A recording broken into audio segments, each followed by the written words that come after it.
Hello friends, ఇవాల్టి మన యాత్ర భూమి యొక్క ఆకర్షణ శక్తికి సవాల్ విసురుతున్న ఒక చారిత్రాత్మక చిహ్నానికి. తమిళనాడులోని మహాబలిపుర ప్రాంతంలో ఉండే కృష్ణాస్ బటర్ బాల్ అంటే కృష్ణుడి యొక్క వెన్న ముద్ద అని చెప్పబడే ఈ ఒక జైజాంటిక్ రాక్ని చూడడానికే ఇవాళ మనం వచ్చాము. 20 అడుగులు ఎత్తు, 5 మీటర్లు వెడల్పు కలిగిన ఈ బ్రహ్మాండమైన రాయి 250 టన్నుల వెయిట్తో ఉందంట.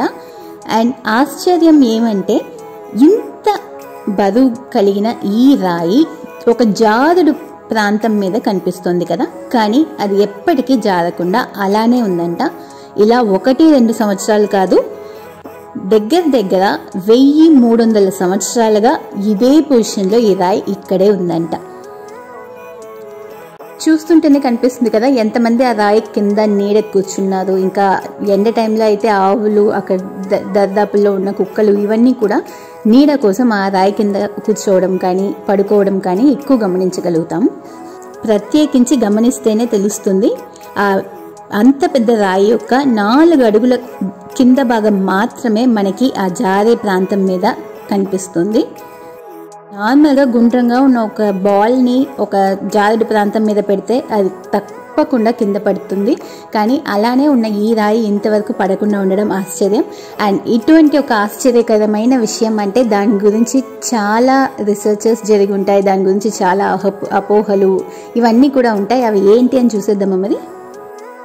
అండ్ ఒక అపోహ మిత్ ఏంటి అని చూస్తే, చాలామంది ఈ రాయి ఇక్కడ ఇంత బరువైన రాయి జారకుండా ఆకర్షణ శక్తికి సవాల్ విసురుతుండడం చూసి ఇది దేవదేవతలు అప్పట్లో వాళ్ళు ఉన్నారనే దాన్ని ప్రూవ్ చేయడం కోసమే ఈ రాయిని ఇక్కడ ఇలా నిలబెట్టారని చెప్పే వాళ్ళు ఉన్నారు.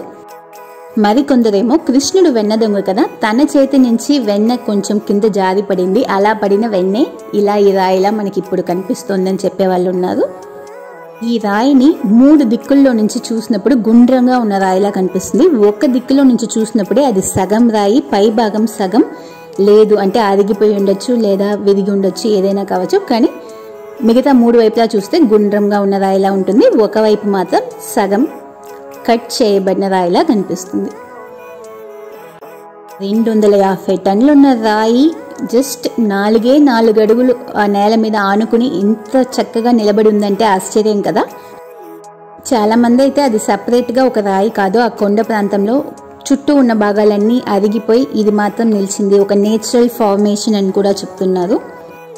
కొంతమంది సైంటిఫిక్గా friction and centre of gravity ఈ 2 కలిపి ఆ రాయిని ఆ పొజిషన్లో ఉంచాయని చెప్తారు. రాపిడి ఆ రాయి కదలకుండా అంటే జారకుండా చూసుకుంటుంది, ఇంకా ఆ రాయి యొక్క బ్యాలెన్స్ సెంటర్ ఆఫ్ గ్రావిటీ పైన డిపెండ్ అయ్యి ఉందని చెప్తున్నారు.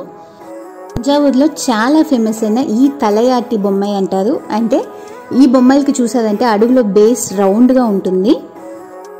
అండ్ మనం ఏ వైపుకి కదిలించినా ఆ బొమ్మలు కింద పడిపోకుండా వాటి బ్యాలెన్స్ని అవి మెయింటైన్ చేస్తూనే ఉంటాయి. ఆ బొమ్మల్ని తంజావూరులో ఉత్పత్తి చేయడానికి ఈ కృష్ణుడి యొక్క వెన్నముద్ద ఈ నిలబడి ఉంది కదా, ఈ రూపమే, ఈ చిహ్నమే కారణం, ఇన్స్పిరేషన్ అని చెప్పే వాళ్ళు చాలామంది ఉన్నారు. అండ్ అప్పట్లో తంజావూరుని రూల్ చేస్తున్న చోళా కింగ్స్ ఈ చిహ్నాన్ని చూసి చాలా ఇన్స్పైర్ అయ్యి వాళ్ళ మూలానే వాళ్ళ ఆదేశాల మీదగానే ఆ బొమ్మల్ని ఉత్పత్తి చేయడం అక్కడ తంజావూరు ప్రాంతంలో స్టార్ట్ అయిందని కూడా చెప్తున్నారు. ఒక రాయి ఇంతమందికి అంత చిక్కని ఒక రహస్యంగానే ఉంది. అండ్ ఇప్పటికైతే ఇది ఒక టూరిస్ట్ స్పాట్. మహాబలిపురంకి వచ్చే ప్రతి ఒక్కరూ కూడా ఇక్కడ ఈ రాయి ముందు నిలబడుకొని ఫొటోస్ తీయకుండా వెళ్ళేవారే లేదనే చెప్పాలి. రాయిని పట్టుకున్నట్టు, రాయిని వారే ఎత్తుకున్నట్టు, ఇలా చాలా డిఫరెంట్ పోజెస్లో ఇక్కడ ఫొటోస్ తీసుకునే వాళ్ళని ఎక్కువగా గమనించగలుగుతాం. ఇంతగా ఆకర్షణ శక్తికి సవాల్ విసురుతోంది కదా, మరి మానవులు వాళ్ళ ప్రయత్నాన్ని ఉపయోగించకుండా ఉండలేరు కాబట్టి చాలా అటెంప్ట్స్ జరిగాయి ఈ రాయిని ఈ ప్రాంతం నుంచి తొలగించి వేరే ప్లేస్లో పెట్టాలని చెప్పి. అవన్నీ కూడా ఫెయిల్ అయినట్టుగా చెప్తున్నారు. అలా ఫెయిల్ అయిన ప్రయత్నాలు ఏవేవని చూసేద్దామా మరి. 7th సెంచరీలో పల్లవ రాజైన నరసింహవర్ముడు అంటే ఈ మహాబలిపురంలో చాలా స్కల్ప్చర్స్, చాలా చిహ్నాల్ని నిర్మించింది నరసింహవర్ముడే.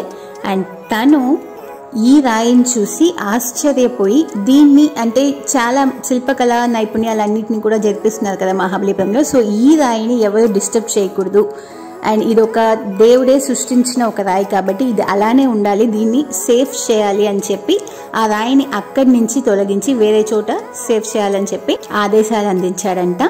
చాలా మంది ఎన్నో పరికరాలని ఉపయోగించి జరపాలని ట్రై చేశారు. లాస్ట్కి అన్నీ ఫెయిల్ అయిపోయి ఇంకా ఆ రాయిని ఎవరు చెక్కకూడదని చెప్పి మాత్రం పల్లవ రాజు రూల్ పెట్టి అలా ఊరుకున్నాడంట.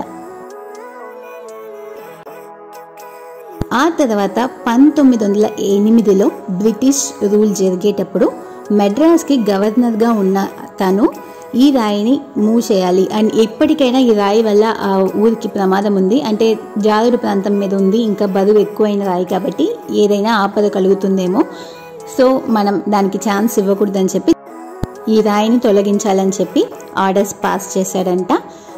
అండ్ ఆ రాయిని తొలగించడానికి 7 ఏనుగుల్ని ఉపయోగించి ట్రై చేశారంట. కానీ అవన్నీ ప్రయత్నాలు కూడా విఫలమయ్యాయంట. తను ప్రయత్నంలో తను ఓడిపోయినా తనకి ఒక్కటైతే క్లియర్ అయింది, అంటే 7 ఏనుగులు కదిలించినా కూడా ఆ రాయి కదలలేదంటే ఇంకా ఆ రాయి వల్ల ఈ టౌన్కి ఏ ఒక్క ఆపద ఉండదని చెప్పి డిసైడ్ అయ్యి మళ్ళీ ఆ రాయిని కదిలించాలన్న ప్రయత్నాన్ని ఏది తను చేయలేదు. 8 ఏనుగులు కదిలినా కూడా జరగలేదు కాబట్టి అప్పుడే చాలా మందికి డౌట్ వచ్చిందంట, ఒకవేళ ఈ రాయిని జారే కొండ ప్రాంతం మీద ఎవరైనా అంటే ఏదైనా నట్స్ బోల్ట్స్ లేదా స్తంభాలు పిల్లర్స్ అలా ఏవైనా వేసి దాన్ని అక్కడ బ్యాలెన్స్ చేశారా, టైట్గా ఫిక్స్ చేశారా అన్న డౌట్స్ కూడా వస్తుంది. అండ్ మనందరికీ తెలిసిన విషయమే 2019లో మన ప్రైమ్ మినిస్టర్ మోడీ గారు ఇంకా చైనా ప్రెసిడెంట్ జీ జిన్పింగ్ వాళ్ళిద్దరికి మధ్య జరిగిన ఒక ఇన్ఫార్మల్ మీటింగ్ ఇక్కడ ఈ ప్రాంతంలోనే జరిగింది. వాళ్ళిద్దరూ కూడా ఈ కృష్ణుడి యొక్క వెన్నముద్ద ఈ ప్రాంతంలో నిలిచి ఫొటోస్ కూడా తీసుకున్నారు. అండ్ ఒకప్పటి మహాబలిపురంకైనా ఇప్పుడు అన్నీ రెనోవేట్ చేయబడి చాలా అందంగా ఉంది ప్లేస్. ఇంకా కోవిడ్ రెస్ట్రిక్షన్స్ అన్నీ అయిపోయిన తర్వాత ఈ ప్రాంతం ఇప్పుడిప్పుడే ఓపెన్ అయింది కాబట్టి చూడడానికి ప్లేస్ చాలా నీట్గా ఉంది. అండ్ ఇంత పెద్ద రాయి, ఇంత బరువైనది ఇటువంటి ఒక జారుడు ప్రాంతంలో కదలకుండా ఉండడం అనేది ఇంకా మన మానవ జాతికి హిస్టరీ మీద కానీ సైన్స్ మీద కానీ మొత్తం అంటే కంప్లీట్గా ఒక పట్టు రాలేదని చెప్పడానికి ఒక ఎగ్జాంపుల్గా ఉందనే చెప్పాలి. సో ఇది ఫ్రెండ్స్ మన ఇవాల్టి యాత్ర. వీడియో నచ్చినట్లయితే తప్పకుండా లైక్ అండ్ షేర్ చేయండి. అండ్ మీరు ఇది వరకు మా ఛానల్కి సబ్స్క్రైబ్ చేసుకోలేదంటే తక్షణమే సబ్స్క్రైబ్ చేసుకోండి.